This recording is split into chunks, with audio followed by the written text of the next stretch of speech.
Now, the world's largest online social network is making new friends in Russia. Facebook has just launched a mobile service there with over 500 million users.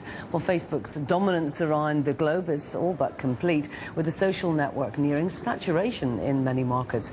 Well, Facebook's focus is shifting to Russia and the Far East. For more on the seemingly unstoppable social network, I'm joined now by David Kirkpatrick, the author of The Facebook Effect. If I could just start by asking you about this expansion into Russia and China.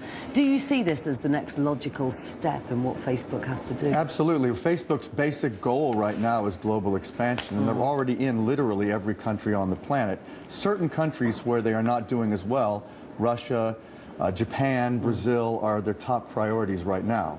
So, yes, Russia's a huge priority. And that's what Mark Zuckerman's been focusing on at the moment. Well, Zuckerberg, right? The book that I've just written is really the story of Zuckerberg's growing ambition. And really, his ambition right now is what he uses the word ubiquity to describe. He wants everyone on the planet who uses the internet to use Facebook. And something that started in a dorm at Harvard University is now going across the planet quite successfully, really.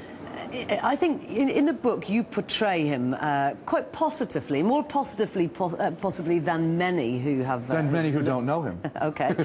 I mean, what do you think that some of the problems that Facebook has encountered with privacy, etc., really come from his personality? Well, the problems and the advantages do. Yes, Facebook is a reflection of him. He has absolute control of the company in a bizarre way, which is something else I describe. And he's always continually resisted the desire or the push to monetize, to make short-term financial gains, with the interest instead of growing the service. And he continues to emphasize growth over profit. And that's a unique thing. And in addition to that, he has a lot of beliefs about how information is flowing and how it ought to flow. And sometimes his views do push his members a little bit past their comfort zone. He also has views on privacy, doesn't he? Well, I think so. The privacy views, he thinks that we have the right to protect our data, but that inevitably information about us is going to be flowing more freely all the time. There's nothing we can do about it.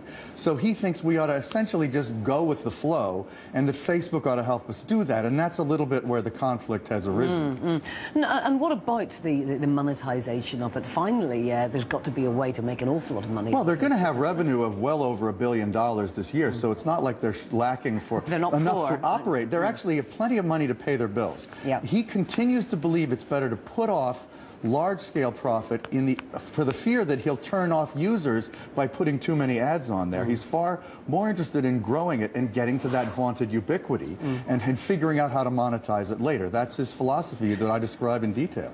No, a lot of these things come and go, Friends Reunited, we've had Bebo. I mean, is Facebook, in your opinion, going to be the one? Well, none of them have ever achieved a scale remotely comparable to this, so I think Facebook has a lot of cause to stay around for a while, but on the internet, nothing is forever, unfortunately. Yeah, of course. Thank you very much indeed for joining us to tell us about your book today. Thanks.